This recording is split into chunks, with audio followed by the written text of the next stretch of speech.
Halo, apa kabar? Saatnya Anda menyimak berita Makassar bersama saya Fri Mariana. Sejumlah berita pilihan akan kami sajikan untuk Anda dan berikut 3 berita utama hari ini.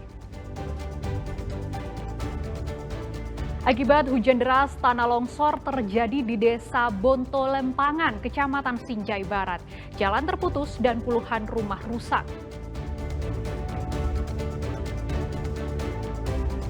Menolak untuk direlokasi, pedagang pasar Cekeng di Kabupaten Bulukumba unjuk rasa tutup jalan nasional.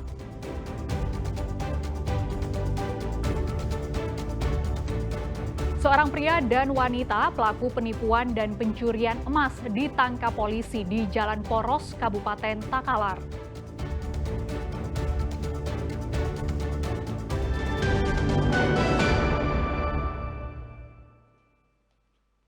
Akibat hujan deras, tanah longsor terjadi di Desa Bonto Lempangan, Kecamatan Sinjai Barat. Total 45 titik longsor terdeteksi di 5 kecamatan. Akibatnya akses jalan utama terputus dan sejumlah rumah rusak. Kemana gitu kah? Jalur Trans Sulawesi yang menghubungkan Kabupaten Sinjai, Bulukumba, dan Goa di Desa Bonto Lempangan, Kecamatan Sinjai Barat pada Sabtu pekan lalu tertutup material longsor. Longsor menutup jalan sepanjang lebih dari 100 meter dengan ketebalan mencapai 10 meter. Longsoran ini terdiri dari lumpur, batu besar, dan batang pohon. BPBD Sinjai mencatat sebanyak 45 titik longsor terjadi di 5 kecamatan berbeda. Akibatnya 13 rumah rusak akibat longsor, sementara 23 rumah lainnya terdampak akibat pergerakan tanah. Selain itu, beberapa jembatan penghubung antar desa juga terputus sehingga menyulitkan evakuasi dan penyaluran bantuan.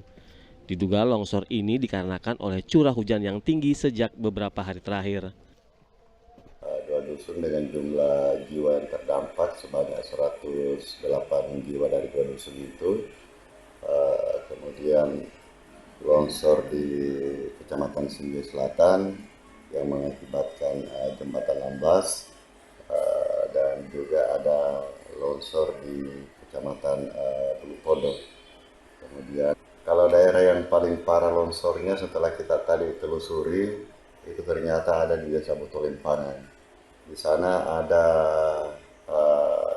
kurang lebih 100 meter badan jalan tertutup penuh dengan material longsor yang tingkat ketebalannya mencapai 8-10 meter. Hingga kini tim gabungan dari BPBD, TNI, dan relawan masih terus berupaya membuka akses jalan yang tertutup longsor agar bantuan bisa tersalurkan. Pemerintah daerah mengimbau warga tetap waspada karena potensi longsor susulan masih tinggi, mengingat kondisi tanah yang labil dan cuaca yang belum membaik. Muhammad Sardi melaporkan dari Kabupaten Sinjai. Satu orang terduga pengedar narkotika ditangkap polisi di Jalan Pelanduk, Kabupaten Pinrang. Saat penggeledahan, polisi menyita narkotika jenis sabu-sabu seberat 1,87 kg.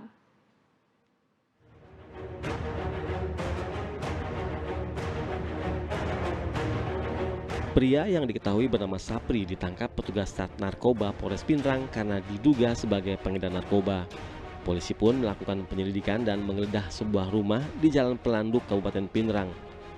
Dari hasil penggeledahan yang dilakukan, polisi menemukan 1,87 kg narkotika jenis sabu-sabu yang sudah dipecah menjadi puluhan paket siap edar.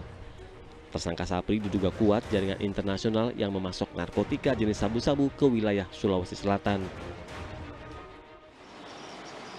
Modus operandinya, paket sabu pada awalnya dalam 2 kemasan besar berwarna hijau bertuliskan merek Cina yang dijemput langsung oleh tersangka SP di Pelabuhan Parepare melalui jalur laut, atau kiriman dari negara Malaysia dibawa ke Kabupaten Pinrang, tepatnya di rumah tersangka yang dikemas ulang oleh tersangka.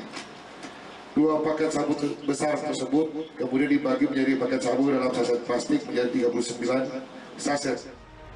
Atas kepemilikan narkotika jenis sabu-sabu ini, tersangka dijerat dengan pasal tentang narkotika dengan ancaman hukuman seumur hidup atau hukuman mati. Suardi Gatang melaporkan dari Kabupaten Pinrang. Sempat buron, pelaku penembakan staf desa di Kabupaten Goa, Sulawesi Selatan ditangkap polisi. Adapun motif penembakan dipicu karena rebutan harta warisan.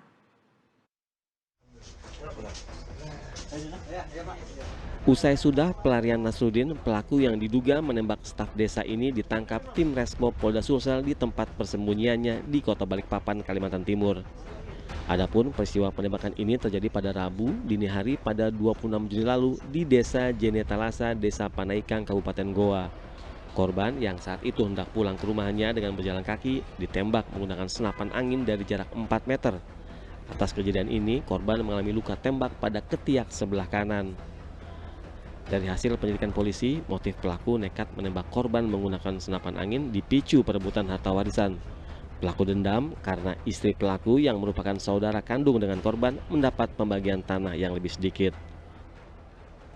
Kronologis kejadian ini yaitu pada saat korban pulang dari rumah tetangga, kemudian mereka berjalan sekitar 30 meter, mereka tiba-tiba ditembak dengan menggunakan senapan angin.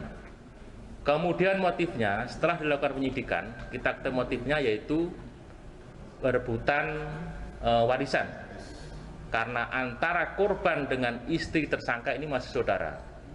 Kemudian istri dari tersangka ini mendapatkan lebih sedikit, mereka kemudian dendam, kemudian melakukan tindak pidana seperti yang saya sampaikan ini.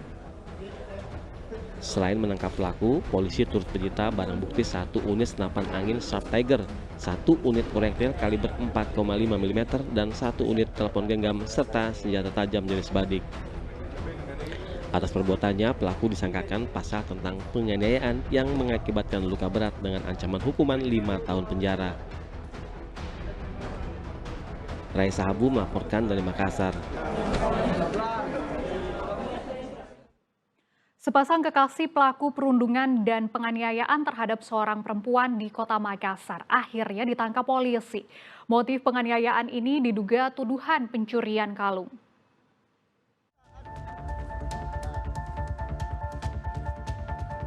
Dua sejoli berinisial AW dan SA yang diduga melakukan perundungan dan penganiayaan terhadap seorang perempuan di Kota Makassar akhirnya ditangkap polisi. Keduanya ditangkap petugas Polrestabes Pelabuhan di 2 lokasi berbeda di Kota Makassar. Dari hasil serangkaian pemeriksaan, motif kekerasan ini dipicu oleh unggahan korban di media sosial yang memicu kemarahan pelaku. Diduga sebelum kejadian, korban dan pelaku sempat bersih tegang terkait tuduhan pencurian sebuah kalung imitasi. Polisi saat ini masih melakukan pemeriksaan terhadap kedua pelaku. Apalagi, kejadian tersebut sengaja direkam dan akhirnya tersebar luas di media sosial. Polisi juga masih mendalami kemungkinan adanya keterlibatan pihak lain dalam peristiwa ini. Motifnya ini gara-gara balas dendam. Artinya ada kesalahpahaman antara mereka, di mana awalnya si korban ini membuat postingan di salah satu sosmed, kemudian dibalas juga oleh si korban, sehingga si pelaku tersebut menyuruh untuk datang bertemu di pasar samping tol, sehingga pada saat di kejadian si pelaku ini melakukan pengeroyokan terhadap si korban. Kalau korban sendiri mengalami luka pada bagian apa, Pak? Jadi untuk si korban ini bernama M ini mengalami luka pada bagian wajah, kemudian rasa sakit pada bagian kepala, pada bagian perut. Sebelumnya, perundungan sekaligus penganiayaan terhadap korban yang terjadi di Jalan Serda Usman Ali, Kelurahan Totaka, Kecamatan Ujung Tanah, Kota Makassar, terjadi pada 3 Juli lalu. Dalam rekaman, korban dipukul dan ditendang berulang kali oleh sepasang kekasih hingga tak sadarkan diri di lokasi. Akibatnya, korban mengalami luka lebam di wajah, kepala, hingga bagian perut. Muhammad Sardi melaporkan dari Makassar.